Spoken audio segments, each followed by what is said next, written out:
नमस्ते बच्चों। आज के क्लास में आपका स्वागत है। आज के क्लास में हम लोग क्लास 9th के लिए सोशल साइंस से पॉलिटी से संविधान निर्माण के प्रश्न उत्तर का अवलोकन करेंगे। बच्चों, जल्द ही सोशल साइंस के सभी विषय के सभी पाठ के ऑब्जेक्टिव प्रश्न को शुरू करने जा रहे हैं। उस पाठ से जितने भी ऑब्जेक्टिव प्रश्न बनेंगे उसका हल करेंगे। यह आपके परीक्षा के दृष्टिकोण से काफ़ी महत्वपूर्ण होगा। साथ ही जो प्रतियोगी परीक्षाओं की तैयारी करते हैं उनके लिए भी ये क्वेश्चन बहुत ही महत्वपूर्ण होगा। तो जल्द ही हम लोग ऑब्जेक्टिव प्रश्न को भी देखेंगे। आज हम लोग इस पाठ के प्रश्न उत्तर को देखते हैं। पहला क्वेश्चन है, नीचे कुछ गलत वाक्य हैं, हर एक में की गई गलती पहचानें और इस अध्याय के आधार पर उसको ठीक करके लिखें। इस क्वेश्चन में कुछ गलत वाक्य दिए गए हैं, उसको पहचान करके उसको फिर से ठीक कर देना है। क है, स्वतंत्रता के बाद देश लोकतांत्रिक हो या नहीं, इस विषय पर स्वतंत्रता आंदोलन के नेताओं ने अपना दिमाग खुला रखा था। इस लाइन में कुछ गलतियां हैं जिसे हमें सुधार के लिख देना है। तो इसका आंसर होगा, स्वतंत्रता आंदोलन के नेताओं ने देश के संविधान में लोकतांत्रिक व्यवस्थाओं की स्थापना के लिए एकजुट थे। दूसरा क्वेश्चन ख कह रहा है, भारतीय संविधान सभा के सभी सदस्य संविधान में कही गई हर एक बात पर सहमत थे। तो इसका आंसर होगा, भारतीय संविधान सभा के सदस्यों के बीच खुली बहस के बाद किसी भी मुद्दे पर निर्णय लिया जाता था। ग में है, जिन देशों में संविधान है वहाँ लोकतांत्रिक शासन व्यवस्था ही होगी। इसमें थोड़ा सा बदलाव करना है। जिन देशों में संविधान है वे सभी लोकतांत्रिक शासन वाला हो वह जरूरी नहीं है, लेकिन जिन देशों में लोकतांत्रिक शासन है वहाँ संविधान का होना जरूरी है। अब अगला घ है, संविधान देश का सर्वोच्च कानून होता है, इसलिए इसमें बदलाव नहीं किया जा सकता है। इसका आंसर होगा, भारतीय संविधान में संविधान संशोधन का प्रावधान किया गया है। भारतीय संविधान के निर्माताओं ने लोगों की भावनाओं, समाज में रहे बदलावों को संविधान में समय समय पर शामिल करने का प्रावधान रखा, जिससे संविधान हर एक परिस्थितियों में अपनी भूमिका का निर्वहन कर सके। अब दूसरा क्वेश्चन है,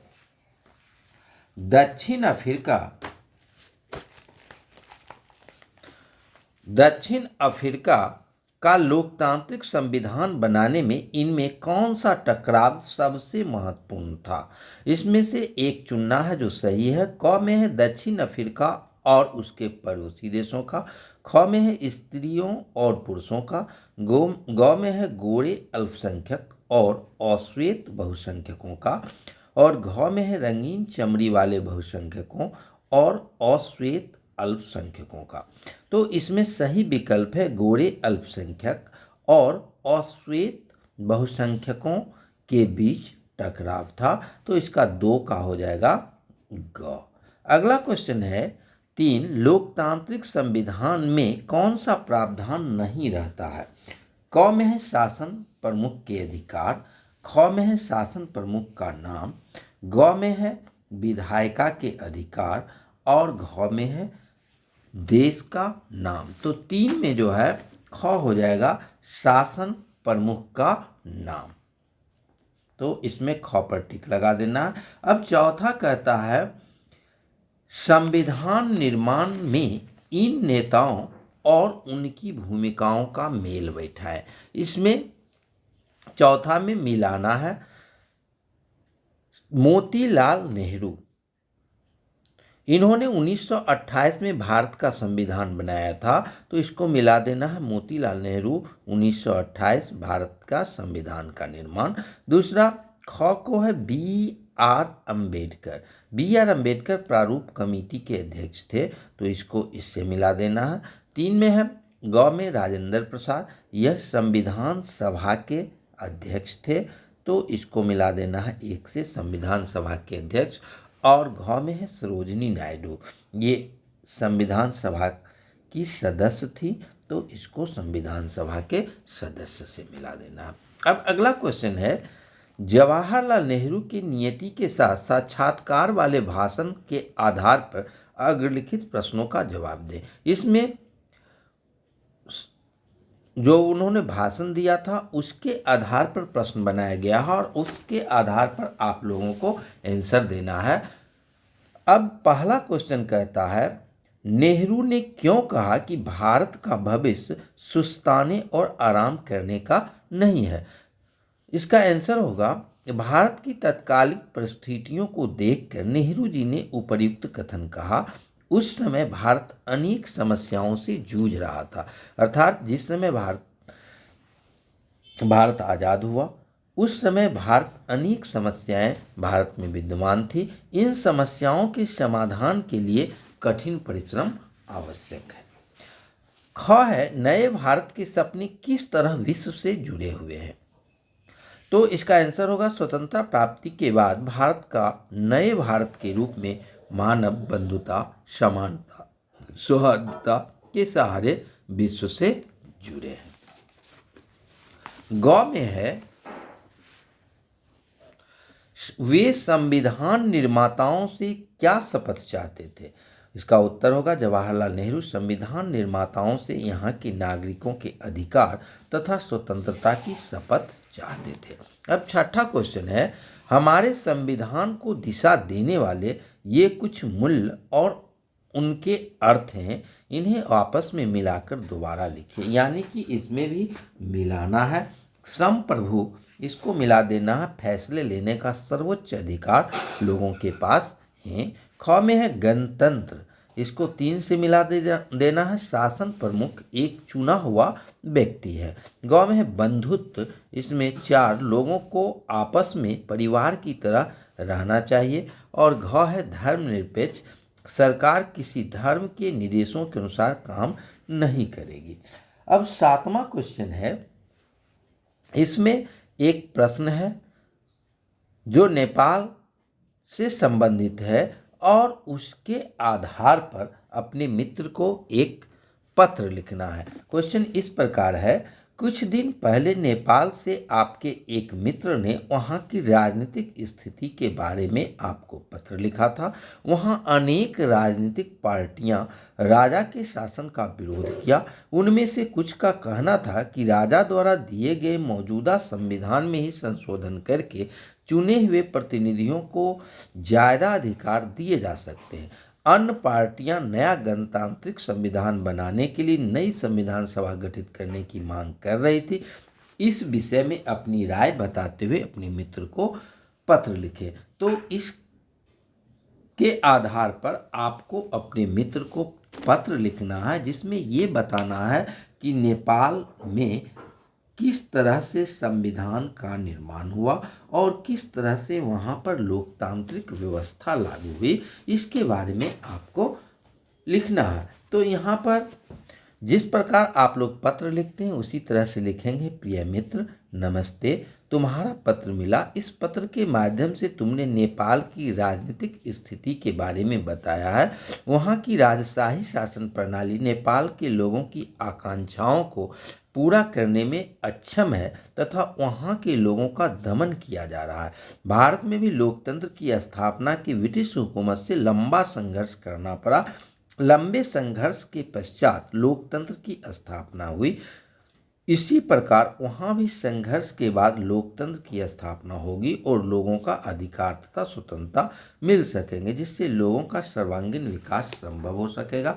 नेपाल में लोकतंत्र की स्थापना की आस में तुम्हारा मित्र में। यह बहुत पहले का है और इसके आधार पर ये काल्पनिक प्रश्न है जिसके आधार पर आपको उत्तर देना है। अब अगला क्वेश्चन है, भारत के लोकतंत्र के स्वरूप में विकास के प्रमुख कारणों के बारे में कुछ अलग अलग विचार इस प्रकार हैं। आप इनमें से हर कथन को भारत में लोकतांत्रिक व्यवस्था के लिए कितना महत्वपूर्ण कारण मानते हैं? तो इसका आंसर होगा, अंग्रेज शासकों ने भारत को उपहार के रूप में लोकतांत्रिक व्यवस्था नहीं दी, वरन काफ़ी लंबे संघर्ष के बाद विभिन्न प्रकार के प्रांतीय असेंबलियों के जरिए इस व्यवस्था में काम करने का प्रशिक्षण प्राप्त किया और लोकतांत्रिक राष्ट्र के रूप में अपनी अलग पहचान कायम की। अब ख है, हमारे स्वतंत्रता संग्राम ने औपनिवेशिक शोषण और भारतीय लोगों को तरह तरह की आज़ादी न दिए जाने का विरोध किया।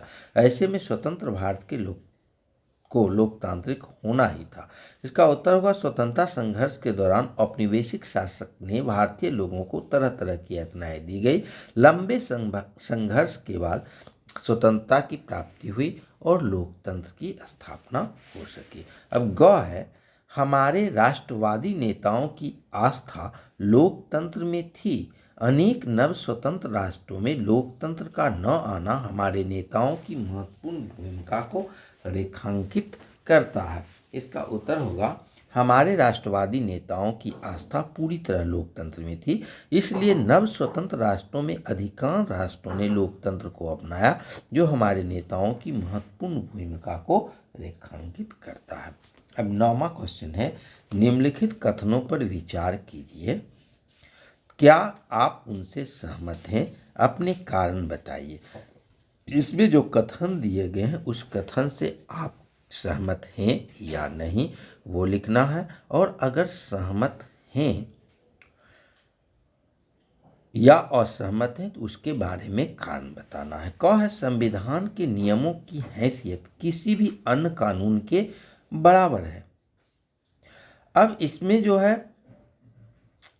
लिखना, संविधान के नियमों की हैसियत किसी भी अन्य कानून से अधिक है, क्योंकि संविधान के द्वारा ही कानून की रक्षा होती है। दूसरा क्वेश्चन है, संविधान बताता है कि शासन व्यवस्था के विविध अर्थों का गठन किस तरह होगा। इसका होगा, संविधान ही हमें शासन व्यवस्था के विविध अर्थों को स्पष्ट करता है, उसकी व्याख्या करता है। अब ग है, नागरिकों के अधिकार और सरकार की सत्ता की सीमाओं का उल्लेख भी संविधान में स्पष्ट रूप से है।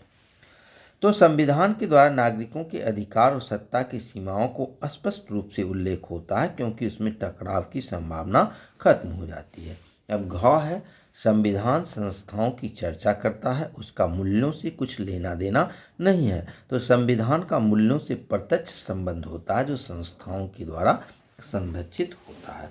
अब 10वां क्वेश्चन है, भारतीय संविधान विश्व के दूसरे देशों के संविधान से तुलना करें। तो इसमें लिखना है, विश्व के दूसरे देशों के संविधान और भारतीय संविधान की तुलना करके बताना है, यानी कि भारतीय संविधान में क्या क्या है उसके बारे में आपको बताना है। तो भारतीय संविधान विश्व की विशाल और व्यापक संविधान है। यहाँ के संविधान में संप्रभुता की शक्ति जनता में निहित है। इसमें केंद्र और राज्यों के अधिकारों का स्पष्ट उल्लेख है तथा यह लोकतांत्रिक गणराज्य के रूप में राष्ट्रपति का चुनाव करता है। इसके द्वारा समाजवादी सिद्धांत, धर्मनिरपेक्षता के सिद्धांत तथा संघीय शासन प्रणाली को अपनाया गया है। भारतीय संविधान में न्यायपालिका की स्वतंत्रता को सुनिश्चित किया गया है। अब अगला क्वेश्चन है, निम्नलिखित कथनों पर विचार कीजिए, तब क्या आप उससे सहमत हैं? अपने कारण को बताइए। क है, भारत एक हिंदू बहुल राष्ट्र है, इस कारण हिंदुओं को विशेषाधिकार प्राप्त है। तो इसका आंसर होगा, भारत एक हिंदू बहुल राष्ट्र है, किंतु यहाँ किसी भी धर्म के प्रति भेदभाव नहीं किया जाता है। यहाँ धर्मनिरपेक्षता की नीति को अपनाया गया। ख कहता है, भारत एक गणराज्य है, क्योंकि यहाँ राष्ट्रपति का पद वंशानुगत है। यह भी गलत है। भारत एक गणराज्य है, यहाँ राष्ट्रपति का चुनाव मतदान के द्वारा होता है। अब तीसरा है, नागरिकों के साथ उनकी जाति, धर्म और लिंग के आधार पर भेदभाव नहीं किया जा सकता है। तो भारतीय संविधान के मौलिक अधिकारों में समानता का अधिकार प्रदान किया गया। किसी भी नागरिकों के साथ उनकी जाति, धर्म और लिंग के आधार पर कोई भेदभाव नहीं किया जा सकता है। क्योंकि यह समानता की गारंटी देता है। अगला क्वेश्चन है, कानून के समक्ष सभी लोग समान हैं, क्या वास्तव में ऐसी स्थिति है? तो इसका आंसर होगा, लोकतंत्र में कानून के समक्ष सभी लोग समान होते हैं। भारत में वास्तव में ऐसी ही स्थिति है, क्योंकि कानून की नज़र में न तो कोई अमीर है और न ही कोई गरीब है। अब 12 क्वेश्चन है, इसमें सही विकल्प का चुनाव करना है। इसमें कहता है, भारतीय संविधान कि निम्नलिखित में से कौन सी विशेषता नहीं है? एक, क है विशाल और व्यापक संविधान, ख है धर्मनिरपेक्षता, ग है मूल अधिकार तथा मौलिक कर्तव्य और घ है साम्यवादी शासन। तो इसमें से घ विशेषता नहीं है, क्योंकि भारत का संविधान विशालतम और व्यापक है, धर्मनिरपेक्षता की नीति को अपनाया गया है, मूल अधिकार तथा मौलिक कर्तव्य भारतीय संविधान में निहित है, तो साम्यवादी शासन व्यवस्था भारत में नहीं है। तो इसका आंसर हो जाएगा 12 का घ। अब 13 कहता है, भारतीय संविधान के निर्माण में बिहार के कौन कौन से नेता सक्रिय थे, उनकी पहचान करें तथा इनके बारे में सूचना एकत्र करें। तो भारतीय संविधान के निर्माण में बिहार के डॉक्टर सच्चिदानंद सिन्हा एवं डॉक्टर राजेंद्र प्रसाद सक्रिय थे। डॉक्टर सच्चिदानंद सिन्हा संविधान सभा की पहली बैठक की अस्थायी अध्यक्ष थे। बाद में डॉक्टर राजेंद्र प्रसाद संविधान सभा के अस्थायी अध्यक्ष चुने गए। तो ये इस पाठ का प्रश्न उत्तर था। अगले दिन हम लोग अध्याय 4 में चुनावी राजनीति का विस्तृत अध्ययन करेंगे और इस पाठ में जो महत्वपूर्ण तथ्य हैं उसको समझने का प्रयास करेंगे और उसके बाद इस पाठ के अंत में जो प्रश्न उत्तर दिए गए हैं उसको भी करेंगे और साथ ही अब ऑब्जेक्ट